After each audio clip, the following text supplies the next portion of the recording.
Gogol fue considerado tradicionalmente el fundador y máximo exponente del movimiento literario del realismo ruso, pero esta concepción fue sustancialmente revisada en el siglo XX cuando la crítica puso de manifiesto que, por encima de su evidente compromiso con la causa de los desheredados y los desfavorecidos por la fortuna, expresada de su forma inequívoca en su obra maestra Las almas muertas, en sus cuentos y dramas, lo real y lo fantástico, así como lo cómico y lo trágico, se entremezclan de manera singular e inquietante. Hoy aquí en Crónicas Lunares hablaremos de Las almas muertas, una de las máximas obras de Nicolás Gogol, Nikolai, como se pronunciaría normalmente, Nicolás Gogol, perdón. Y pues esto es Crónicas Lunares, como les digo, yo soy Irving Sun y pues ya empezamos equivocándonos, teniendo esos desbarajustes de la lengua. Y pues vamos a escuchar nuestro intro, vamos a tomar un traguito de agua, vamos a limpiarnos el paladar y pues comenzamos. ¿Les parece? Cierra los ojos, cierra los ojos, cierra los ojos. Si escuchas que alguien se acerca, no temas, todo estará bien.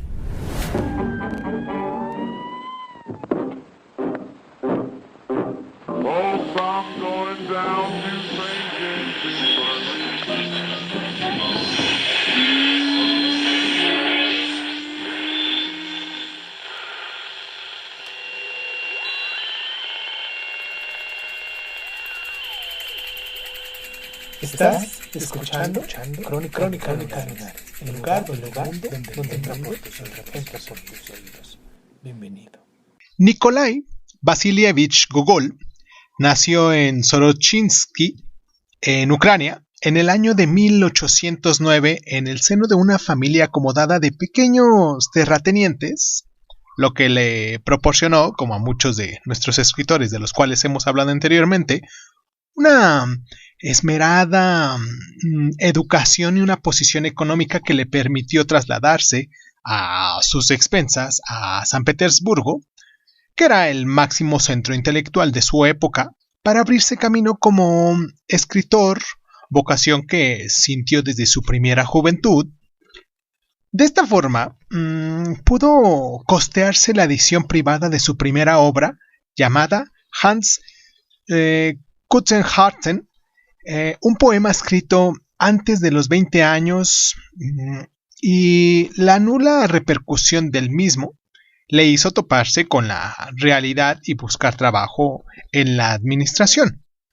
4 años después, ya en 1831, publicó su primera parte de su libro, de su obra llamada Las veladas de Dikanka, una colección de relatos basados en el folclore de su tierra natal, que nos refleja un mundo fantástico e idílico que gozaron de mucho aprecio por los lectores que había en curso.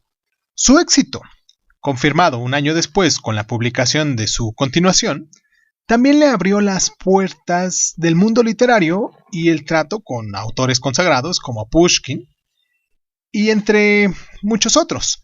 Gogol había encontrado la estabilidad profesional y poco después pudo abandonar su empleo burocrático y comenzar a impartir clases en un instituto y literatura, explotando su venta de narrador.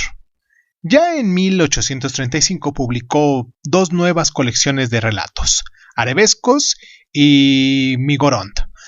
A la primera pertenecen una serie de sus primeras obras maestras, que se llamó La perspectiva de Nevsky, y la segunda del celebérrimo cuento o novela, una pequeña novela corta llamada Taras Bulba, que narra la historia del caudillo cosaco que, tras presenciar escondido entre la multitud el suplicio sufrido por sus hijos a manos de los polacos, jura venganza y logra el levantamiento de todas las hordas cosacas contra sus opresores. Sus relatos del periodo, agrupados posteriormente bajo el título de Cuentos Petersburgueses, constituyen un verdadero retablo social de la vida cotidiana de San Petersburgo desde una perspectiva crítica. La gran ciudad, en apariencia elegante y cosmopolita, escondía en su trasfondo un mundo terrible en el que las personas humildes sufren sin esperanza la dureza de una exigencia precaria y sobreviven a duras penas en condiciones extremas. Entre estos relatos destacan El abrigo, un cuento aparentemente humorístico en cuyo fondo a contraluz hay un desgarrador drama humano. También hay otro texto que se llama El retrato, Memorias de un loco, y la muy conocida La nariz, una alegoría de asunto casi fantástico en la que un funcionario despierta una mañana y descubre que su nariz le ha abandonado, que no tiene nariz, pues desdeña su obscura posición social. Además del relato, Gogol también tuvo mucha aceptación en el teatro. Fue autor de diversas comedias como El inspector, que lo hizo en 1836, El matrimonio, que la hizo en 1842, Los jugadores, que también la hizo en el 42, y pequeñas obras en un único acto, que él mismo consideró fallidas, puesto que fueron tomadas en su momento como simples representaciones cómicas, una mera diversión, sin que el público llegase a advertir el trasfondo moral que Gogol quiso comunicar en ellas. Esta circulación le provocó una crisis creativa que le condujo a abandonar el país y a viajar por varios países de Europa, y ya instalado en Roma comenzó a trabajar en la que sería su gran obra maestra, la novela de la cual hablaremos en nuestro siguiente bloque, Las almas muertas. Y pues, antes de que pasemos a nuestro bloque, recuerden que se pueden comunicar con nosotros en Crónica Lunares di Sun, así de ese modo, Crónica Lunares di Sun, en Facebook, en Instagram, en YouTube, y nos pueden descargar en las diferentes plataformas de audio y de podcast que pudiesen conocer ustedes o que tuviesen a la mano. Y pues estamos, por ejemplo, en las más conocidas entre Apple Podcasts, Spotify, estamos en TuneIn, estamos en iVoox, estamos en Speaker y muy recientemente también estamos en iHeartRadio, así lo escriben con minúscula iHeartRadio. Y pues nada, vamos a nuestra pausa y nos metemos de lleno ya con nuestra obra de la que tenemos que presentar el día de hoy. Hablaremos de Las almas muertas de Nicolás Gogol. Vamos y regresamos.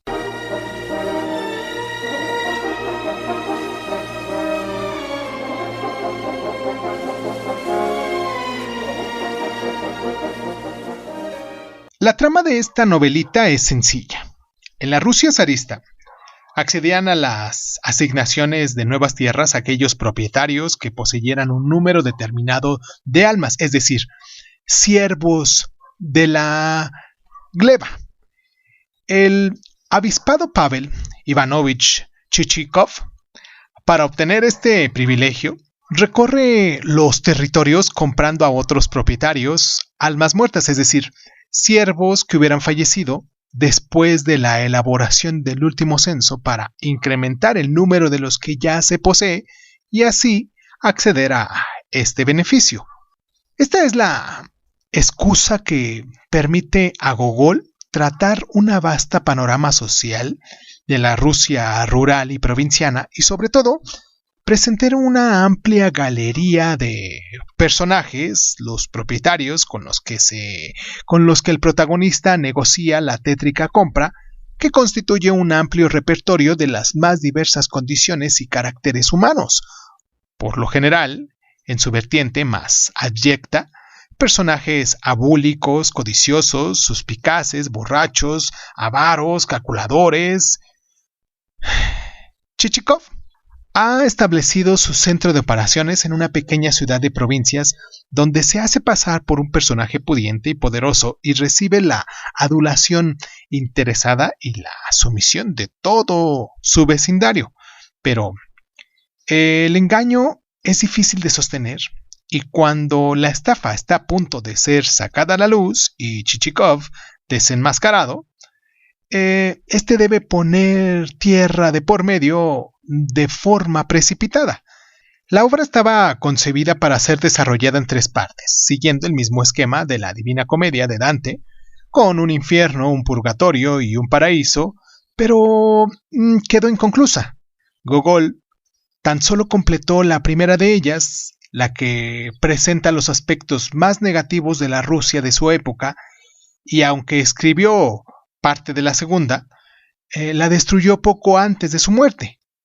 Siempre nos quedará la duda de cuál hubiera sido el planteamiento temático de la tercera, ese paraíso que debería retratar los mejores aspectos de la sociedad rusa. Vamos a hacer nuestra pausa a continuación. Espero que se tomen el tiempo para buscar esta novelita. Realmente es muy interesante y más que nada pues nos hace un retrato vivo de la época del realismo, porque pues ya empezamos en esta época del realismo aquí en Crónica Lunares, que hemos ido saltando en el tiempo y ahorita pues a principios de siglo empezamos en esta época del realismo ya de lleno. Nos vamos a meter con personajes que son muy humanos, que tienen sensaciones muy humanas y que pueden o que pudieron escribirlas en un papel y pues que nos ha llevado a lo largo del tiempo todavía a reconocerlas como tales. Vamos a hacer nuestra pausa y nos metemos con nuestras claves de lectura de esta obra en cuestión.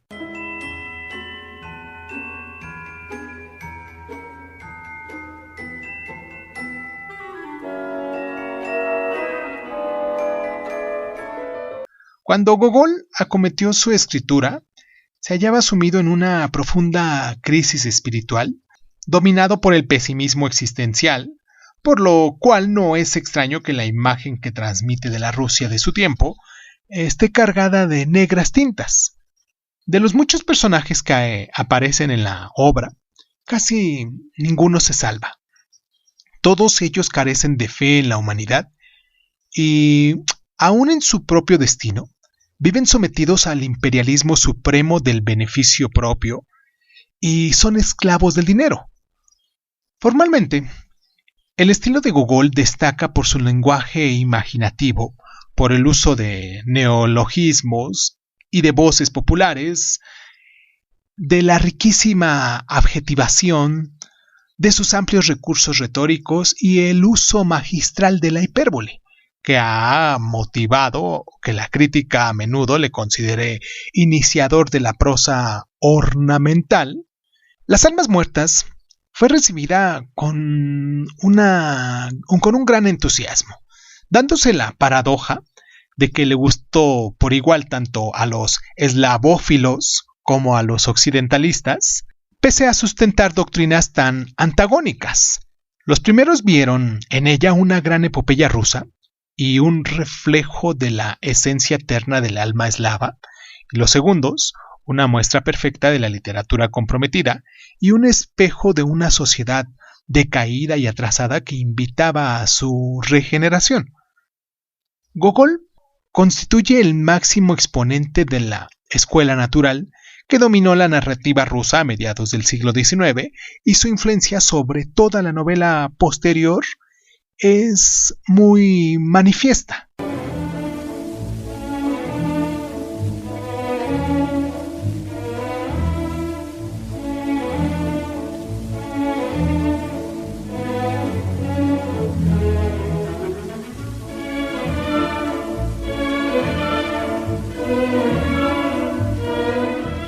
Cuando Gogol inició la escritura de la segunda parte de Las Almas Muertas, en su interior se había producido una importante transformación.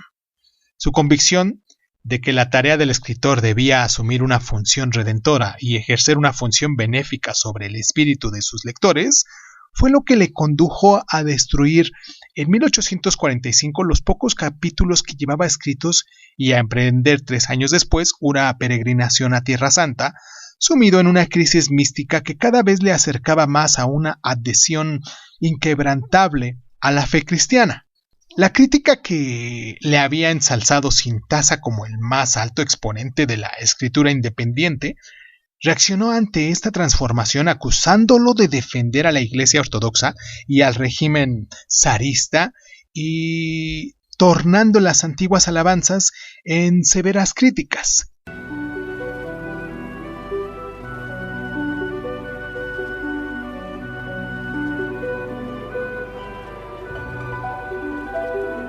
Todos hemos salido debajo de la levita de Gogol. Esta frase es de Fyodor Dostoyevsky y con ella nos alude a la deuda de toda la narrativa rusa posterior con la obra del lector ucraniano. De hecho, los primeros relatos de Dostoyevsky son de carácter humorístico y ponen en manifiesto la influencia del maestro.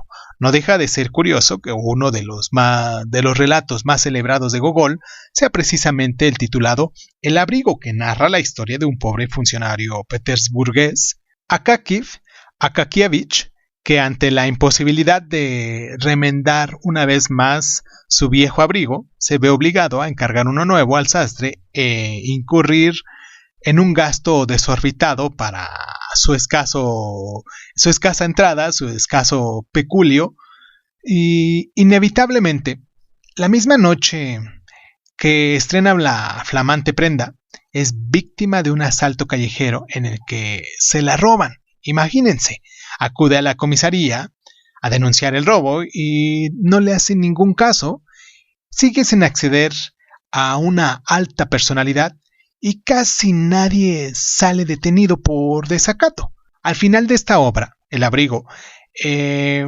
muere consumido de fiebre y tristeza, y poco después un extraño espectro comienza a aparecer por las noches heladas en San Petersburgo, preguntando por su abrigo robado.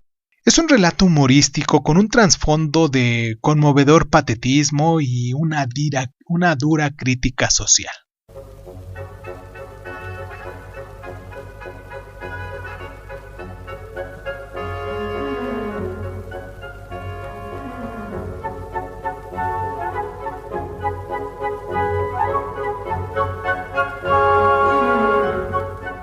A lo largo del siglo XIX, surgió en Rusia una controversia ideológica que tuvo una gran repercusión en el mundo literario entre eslavistas, defensores de la tradición y los valores originarios de los nacionales rusos, y occidentalistas, que propugnaban la integración de la cultura rusa en la europea, asumiendo sus valores, haciéndolos como tal, como una vía para alcanzar la resignación nacional y la modernización del país.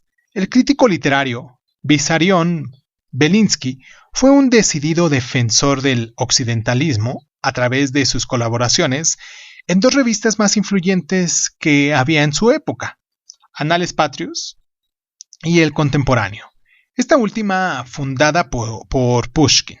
Su crítica literaria no sería fundamental para la orientación de una novela rusa decimonónica. Entre otras cosas, fue el descubridor de Dostoyevsky y quien mejor interpretó la obra de Gogol, a quien consideró el máximo exponente de la escuela naturalista. En esta línea, escribió otro autor cuya obra queremos también recomendar aquí en Crónica Lunares, llamado Alexander Herzen, y él vivió gran parte de su existencia en Londres, donde asimiló las doctrinas de Saint-Simon y de Fourier y conoció personalmente los movimientos revolucionarios del medio siglo. Su novela, ¿De quién es la culpa?, es la primera que incorpora a la narrativa rusa la crítica social y el compromiso revolucionario con los desfavorecidos. También queremos recomendar en esa línea la lectura de la novela ¿Qué hacer?, de Nicolás Chernyshevsky. Ay, qué nombrecitos tienen acá con los rusos, ¿no? Pero, en fin, espero que hayan disfrutado, espero que tengan la posibilidad de conseguir estas obras si es que les gustan las almas muertas o ya lo leyeron. Y si no, pues los invito a que lo hagan. Y si ya lo leyeron, pues que busquen estas obras que son muy similares en cuestión de temporalidad y también en cuestión de rasgos, de coincidencias sociales de la época rusa. Y pues nada, les mando un abrazo muy caluroso. Recuerden que a continuación, como cada lunes, tenemos nuestra parte de Pedro Páramo. Ya vamos en la parte número 49. Espero que pues hayan ido escuchando todas y cada una de estas partes, porque al final a lo mejor hacemos una pequeña reunión de todas estas partes y pues ya lo lanzamos o lo publicamos como todo el libro completo, claro. Pero mientras, pues cada lunes hemos estado haciendo. Aquí hemos estado dejando aquí en el programa pues estas partes de Pedro Páramo.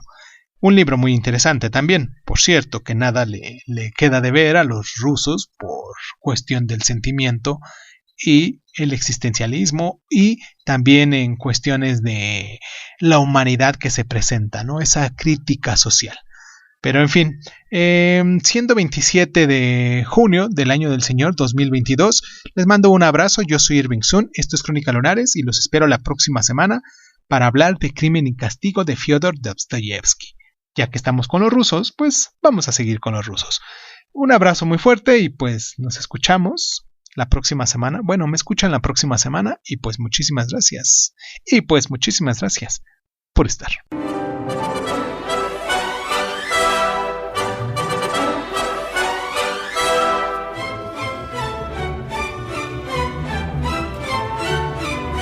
Era la medianoche, y allá afuera el ruido del agua apagaba todos los sonidos. Susana San Juan se levantó despacio, enderezó el cuerpo lentamente y se alejó de la cama. Allí estaba otra vez el peso, en sus pies, caminando por la orilla de su cuerpo, tratando de encontrarle la cara. ¿Eres tú, Bartolomé?, preguntó. Le pareció oír rechinar la puerta, como cuando alguien entra o salía, y después solo la lluvia, intermitente, fría, rodando sobre las hojas de los plátanos, hirviendo en su propio hervor. Se durmió y no despertó hasta que la luz alumbró los ladrillos rojos, asperjados de rocío entre la gris mañana de un nuevo día. Gritó: ¡Justina! Y ella apareció enseguida, como si ya hubiera estado ahí, envolviendo su cuerpo en una frazada. ¿Qué quieres, Susana? ¡El gato! ¡Otra vez ha venido! Pobrecita de ti, Susana. Se recostó sobre su pecho, abrazándola, hasta que ella logró levantar aquella cabeza y preguntó: ¿Por qué lloras? Le diré a Pedro Páramo que eres buena conmigo. No le contaré nada de los sustos que me da tu gato. No te pongas así, Justina. Tu padre ha muerto, Susana. Antenoche murió, y hoy ha venido a decir que nada se puede hacer, que ya lo enterraron, que no lo han podido traer aquí porque el camino era muy largo. Te has quedado sola, Susana. Entonces era él. Y sonrió. Viniste a despedirte de mí, dijo, y sonrió.